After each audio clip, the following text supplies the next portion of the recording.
Hello, I'm Brett with WIPDeveloper.com. The other day, while working on a Lightning Web component, I noticed that in Visual Studio Code, I was getting an error when I was using the wire decorator. And the error says, experimental support for decorators is a feature that is subject to change in future releases. Set experimental decorator options to remove this warning.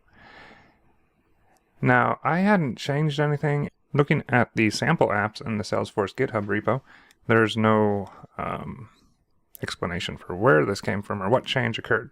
I think it might be because I am using Visual Studio Code Insiders Edition, and one of the updates started using TypeScript, because if you look at the end of the message, it says TS and then parens 1219.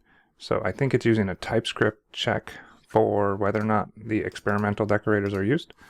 And so the workaround, because I can still deploy this, so I need a workaround so that I can get rid of the red squiggly lines, because I don't like red squiggly lines. So what I did was I created a tsconfig file, and in it has compiler options, and those options are experimental decorators is true and allow.js is true. Whether or not you need the allow.js, I don't know, but that was the example I found on the internet, and it is working for me.